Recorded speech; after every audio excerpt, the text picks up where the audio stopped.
Where's Ben? Where's Ben? Oh, there's Ben. Hey, what's up? What's up, buddy? How you feeling? I'm ready to go. I'm excited. I'm glad that we got through that first stream. So now here we are in the second one. And I have not gotten to speak with Zahara at all. So this will be a very organic kind of getting to know you phase. So I'm really excited. Okay. Yeah, no, I think this would be a great conversation here. So I'm going to disappear, but Zahara, this is Ben. Ben, this is Zahara. You guys have at it. All right. Well, first of all, I'd like to welcome you to the Atheist Roundtable. This is, of course, an atheist-minded show. And so a lot of the questions that I'm going to ask are about what kind of God beliefs maybe that you have. So as a Hindu in the Vedanta tradition, as I'm understanding correctly, what can you tell me about how your belief relates to God or gods? Can we define that term first? Because there's a lot of definitions and a lot of muddy water behind that word. Sure. Which one? God? Yes. Okay. I'm willing to go with you if you wouldn't mind. If you have a concept of a God, or what maybe as a Western trained mind, maybe what I would understand, what you would mean by that term. Not really. No. Not in the traditional kind of theistic or Abrahamic sense, Mm-hmm. in the sense of like a being or a mind. I have no experience of that, so I hold no belief on that. Okay. Would you say then that your belief, I guess then in what sense would you differ from an atheist in terms of a way that an atheist views the world from a Hindu? I would say perhaps that would get into the philosophical and the more mystic backgrounds, as opposed to an atheist view, as opposed to a secular Hindu view, or a non-theistic view was the term they used. Non-theistic being a religious person who doesn't have a God belief or doesn't incorporate one into their practice. But let's see. Would you say that you're a secular Hindu? Is that a phrase that you would use to describe yourself? That would be pretty accurate. Yeah, pretty close. Okay. And so, yeah, tell me a little bit more about that. So what kind of philosophical backgrounds or is there like a form of spirituality then that's within that? Yes. So the specific sect that I found and have been studying for the past half decade is called Vedanta. The full name is Advaita Vedanta. Advaita translates loosely to non-dual or not two. Vedanta refers to after the Vedas, after the Vedic era and the practices of the Vedic period, came this burst of philosophy and this investigation. These were some of the first that we have record of, the first like scientists and the first mystics of the area who really wanted to know, what is it to exist? What is it to be, and what is consciousness? That was the main core of what it was, because they looked at all of the earlier Vedic deities, kind of the religion of the Aryans, almost pagan-like, very elemental forces. Like there's one of fire, one of wind and water, kind of the early man trying to appease or understand nature at that point. Mm-hmm. But after that, as we kind of evolved, it would seem that some of them started investigating what it is to actually experience. They wanted to understand what it is to actually be, and all these elements and things. It's like you can anthropomorphize it if you want to. And they understood that people had that inclination. I mean, if you look at all the gods or the deities or devas, whatever religion you're looking at, they're all, they're all mostly humanoid. They're all based off of humans. And some of the earlier ones represent like what nature and elements, things that man couldn't control. And as we evolved, the gods kind of took on different identities in different forms. Like Kali represents kind of time and death and kind of the inevitable kind of destruction and death of just that part of existence. It's a very esoteric way of looking at it. It's not looked at as a literal being or something that you could communicate with or something that you could interact with. This was something that people discovered, and sometimes language, especially for me, I've experienced this firsthand, language can be so inadequate at expressing an experience or at expressing a concept or something that you've realized, especially if it gets really deep and philosophical.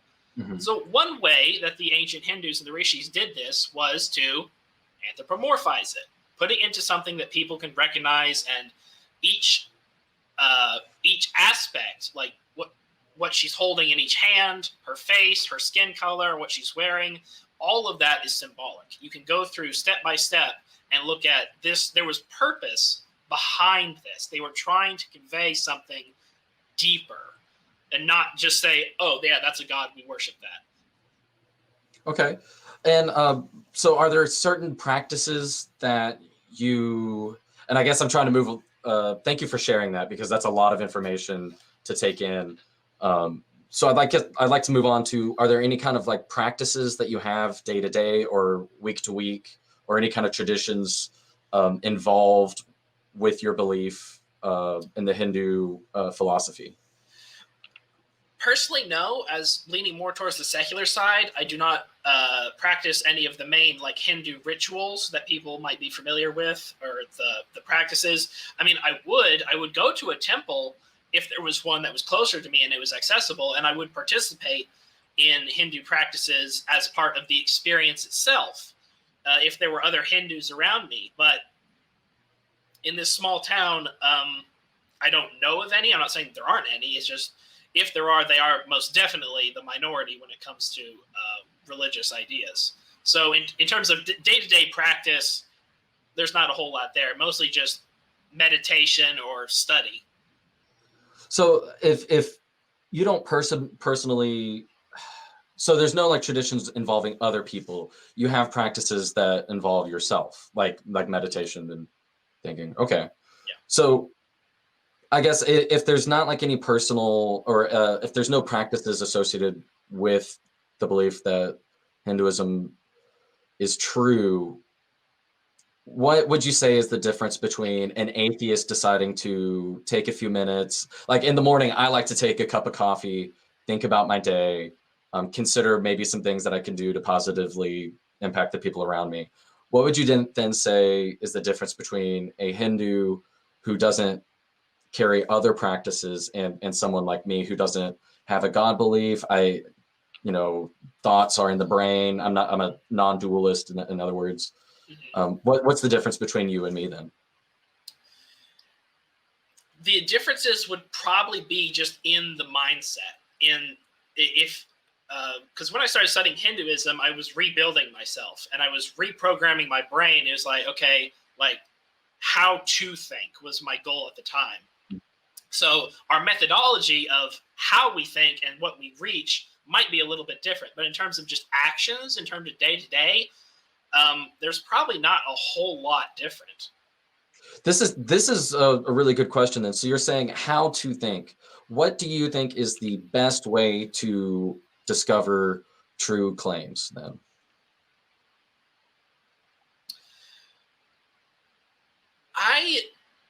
Well, for me, the truth is a subjective concept. So I'm not entirely sure what you mean. You kind of caught me off guard when you said like Hinduism is true, because it's like, I would not say that. That's getting towards a level of objectivity I'm just not comfortable with. Okay. No, that's fair. Thank you for correcting me. Yeah. Okay, so you just mentioned that truth is subjective. Can you explore that a little bit? Can you explain what you mean by that? Sure. So I think, again, I'm still new to this. I mean, I've only been doing this for 5 years, but as far as I can tell, truth seems to be a subjective concept, because what's true for me might not be true for you, and vice versa. Like, I think it gets mixed up in brain. It gets mixed up in perhaps in brain chemistry and perception. For example, here's an example. It's like I'm standing next to a person and we're looking up at the sky, and I say, "It's true that the sky is blue. I can see it. The sky is blue." Person next to me is blue colorblind, and they look up and they say, "No, it's not. It's gray." It is true because I'm experiencing it right now. Like what's true for them is not true for me necessarily. So let's see. Would you say then that's like one type of claim, right? So we talk about a personal experience of gray. Gray is experienced by me as blue, and gray is experienced as you to you as gray. That's one form of subjective truth. Yes. There are other things. If I held up a pen and I didn't show you what color ink it had, and I said, this is a black ink pen, is that claim either true or false? Well, that may be a bad example because we were just talking about color, right? So if we're talking about experiencing, how about this? I have 2 pennies in my pocket. Okay. All right. Is it possible, is that a claim for which I could say that is true, and then you could say it's false, and both of us are correct? I don't think that would work. No. Because now we're talking, if we're talking about something more material, again, it depends on the claim.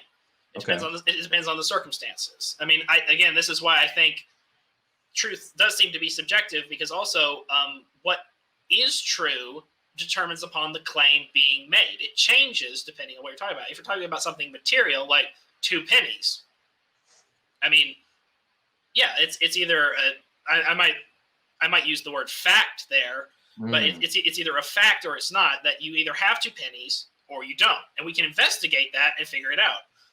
Do facts fall under the umbrella of truth for you? Like, are facts true? I understand that line of thinking. I try not to go too deep into that. The way I look at it is, one way I look at it is like science deals with facts. This is what the facts are. It's demonstrable and it's repeatable. Those are the facts. Truth for me has more to do with philosophy. It doesn't necessarily have to do with the physical world, the material world. It has to do with more into the realms of logic. Let's see. I want to get maybe back to the color of the sky, and maybe we can discuss that example a little bit more. Okay. Maybe the claim that the sky is blue, is that too vague of a claim? And can we maybe change that to a series of facts that you could agree are either true or not true? For instance, I could say, I am experiencing that the color is blue of the sky. Okay. Is that then a fact that I'm experiencing the color blue? Is that a true statement? Would that be truth? So you're having an experience. You're calling that experience blue. For you, yes. I mean, it follows that's your way of putting into words, explaining your experience. This is, you're trying to convey the message of what you're experiencing. And could we call that a fact?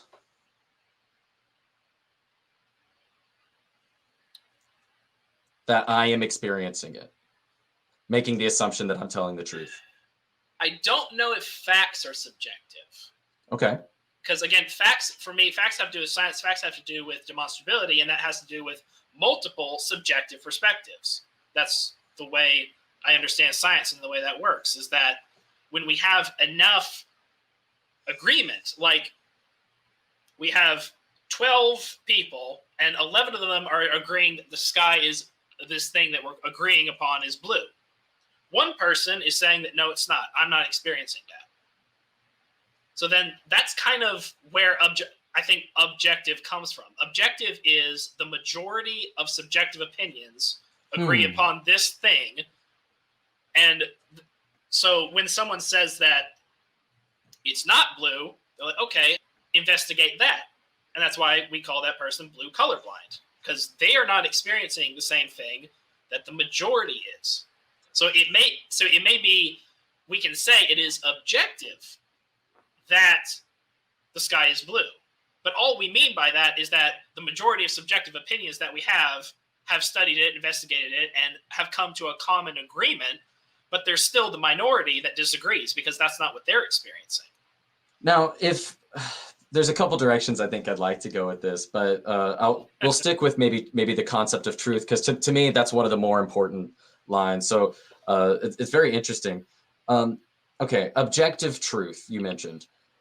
Is there a difference to you between subjective truth and objective truth? I don't think so. Again, I think the objective truth comes about when you have multiple subjective truth ideas that kind of agree with each other and can investigate it in that sense and come to a commonality. Okay. I guess you mentioned earlier that objective truth is what the majority of subjective experiences are. Is that how you view it? Is in order for something to be claimed to be objective, is it a group of subjective experiences? In a sense, yes, but in terms of the science, there's investigation into it, and that investigation is still subjective. But if that seems to be what people are doing, is that if you have multiple people, lots of people, who all investigate this thing and go through the scientific process, then I think that's what we're calling objective. So I guess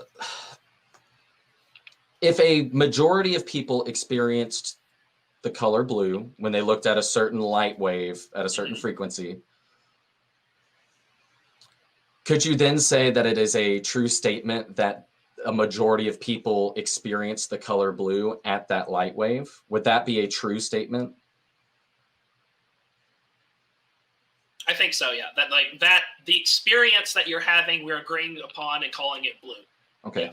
And I think I don't know if we've done this. Could you define truth? Because I don't want to assume, because I'm kind of going down in my head, I'm going down a line, and you may mean something by the word truth that I'm not viewing it as. Sure. Yeah. That's another thing is I'm still working on that. I don't have a definition of truth at this moment. Okay. I mostly just have to work with what other people are bringing to me. Have you ever heard this definition? And tell me, feel free to shut me down on this. Would you agree with me that truth is that which comports to reality? Yeah, I've heard that before, and that that brings up the question. Then, what's reality? Right. That's a very good point. Yeah. What is the best way to determine then what is reality, or making observations of what is reality? I don't know if there's a best way. There might just be the only way that we can with our given evolved senses and what we have and the way our brains are, is that, that wording I don't like. It might not be, there might not be a best way. There's just the only way we know how, and the only way that we can. Would you agree that there are different ways to determine what comports to reality? Are there different, I guess, and my whole thing you may have seen is like the street epistemology. Are there different epistemologies to discover what comports to reality? I think that might be because, again, it comes back to the perspective of the person. Like what we talked about earlier, their methodology of how they think, how they reach conclusions. So for me, when I hear the word reality, all I think is a Rorschach blot. Because it's like, I've talked with so many people and heard so many different claims, but it's not, some of them are close to what I've experienced. Some of them are what I've experienced, and some of them are not what I've experienced. So for me, when it comes to what is reality, it seems to be very much like a Rorschach blot. It's entirely based upon what's up here, how you process it, and then you try to verbalize what's actually going on up here. And Yeah, and so you're saying like, so everybody has an influence in their head, and I guess I want to understand then. So how does your view of Hinduism, as a secular, correct, feel free to correct my verbiage, but your view of Hinduism, how does that affect the way that you try to tie your observations of reality to reality? How does Hinduism affect all that? I see.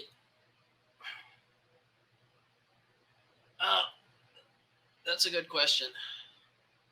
Thank you. Okay, so yes, I would say that what we're calling reality, what we might agree upon, is what is being experienced. What is being experienced is kind of what we're calling reality, and for me, that translates into Hinduism as the word Maya. The word Maya refers to kind of an appearance. Another translation might be an illusion. It's not. Are you saying illusion, like ILL? Illusion, yes. Illusion, okay. Yeah, illusion, yeah. Okay. The way it's looked at is kind of like that, because, again, like I said, is that people seem to be having different experiences about this thing called reality. So objective reality might not actually be a thing, but even if it is, we can't access it because our perceptions are subjective. So that's kind of why they call it Maya.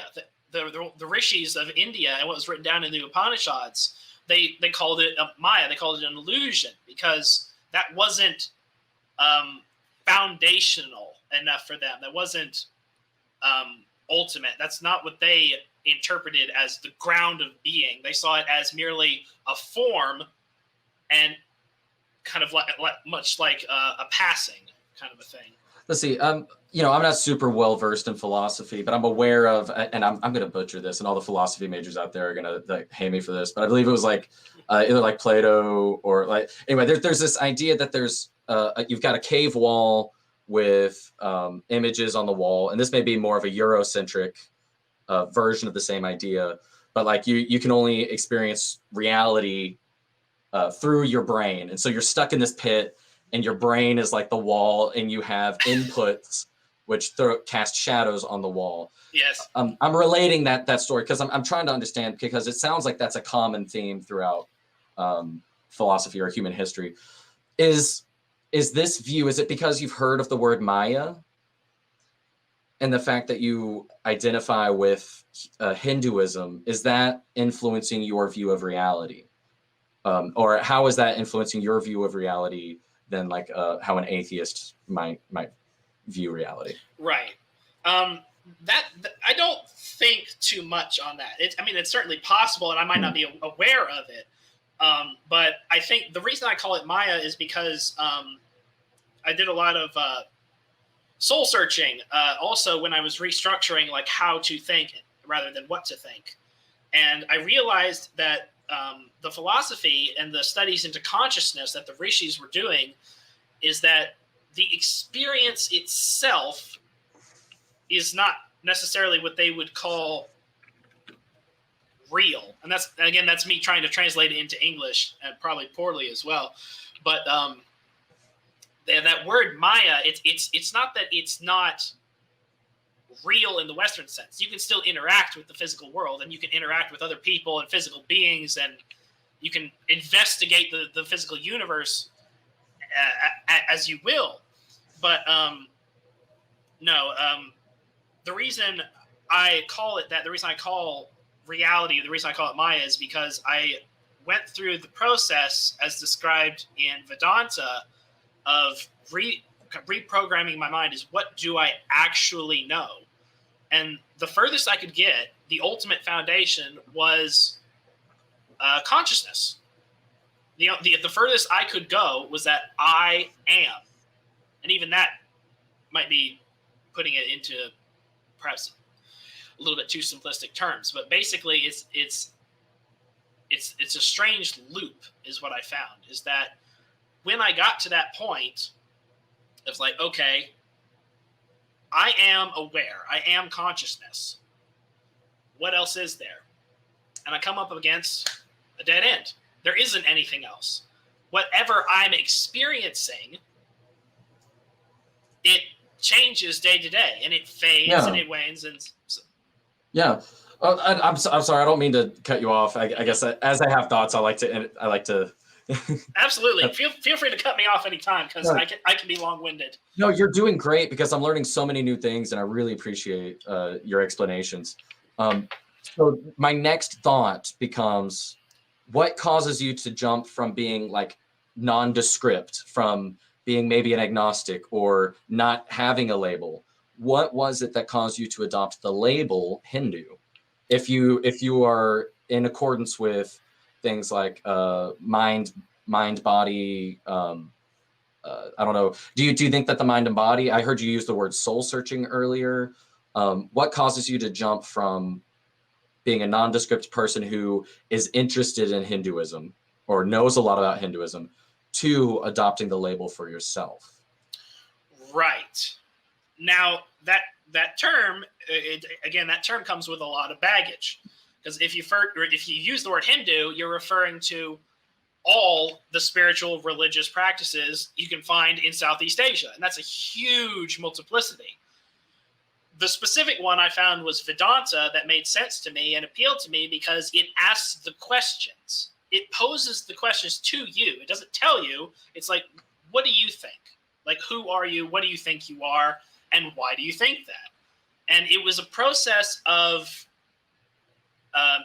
ego elimination. And like ego, just the death of the ego basically is a big thing in Hinduism, is that any idea, any perception, or anything that you could think of in terms of I, like what is that I,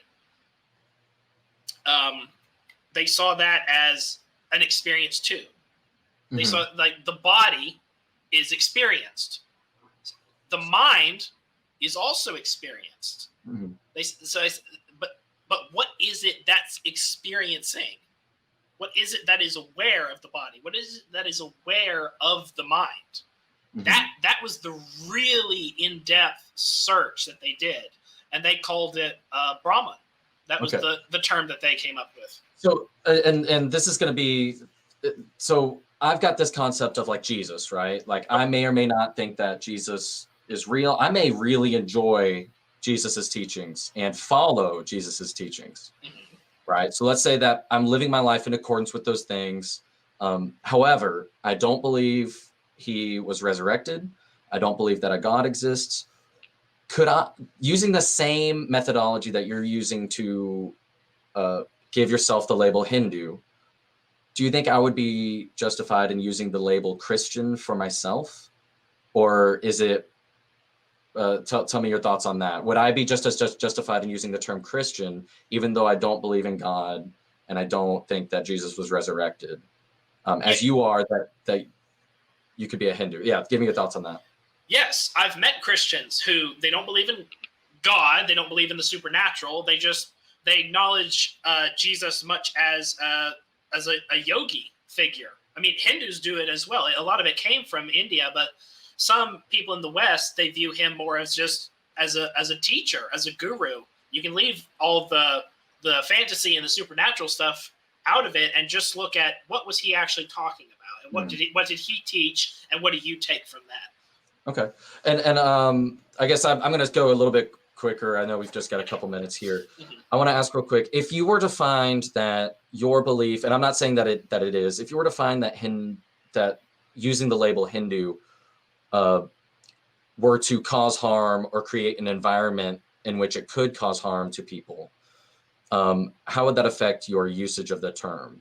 Would you drop it in lieu of something else? Like if you were to discover that having the word like that, tell me about that. Yeah, I mean, this is something I've thought about actually recently, and yes, absolutely, I would drop it, because again, the term itself is not who I am. I am not some title. I am not some name. I am that which is aware of that title and the name and what it means to me and what it means to other people. But if it turned out that term is taboo or something, or people don't like using it, yeah, I'll drop it. Okay. Well, thank you so much, Zahara. Can you tell me your thoughts on the conversation that we just had, or like the process? Have you ever had a conversation exactly like that? Or I like a little bit of feedback here at the end. No, I'm very new to the street epistemology tactic. I've had a few conversations on Discord. Some of them have gone well, some of them have not. Mhm. But the biggest thing for me is reining me in, and I appreciate that. Wow. Well, that's great. And for me, it's just about like organizing your thoughts. You may have seen me writing a good bit. Mhm. I really like to have reasons why we think something's true. And I think for you, one of the biggest things, and here's kind of my thoughts here at the end. For you, I couldn't quite understand what the difference is between your view of Hinduism and an atheist's view of life. Like I've got this whole set of great books, great philosophy, and I'm excited to start reading through some of it, and an appreciation for Eastern philosophy or modern philosophy in any sense. I struggle to see the connect between using a label for myself and just appreciating that art. And I love what you're doing, the fact that you're educating people about Eastern philosophy and Hindu beliefs. So thank you. And we've got Oz, the main man, Austin. What you got? Hey Ben, great job, great job, and Zahara, great job. You guys, that was an excellent segment, and we have Tart. Those are the conversations that make us proud, and to do what we do. So so great segment. I think we can just end the episode right now.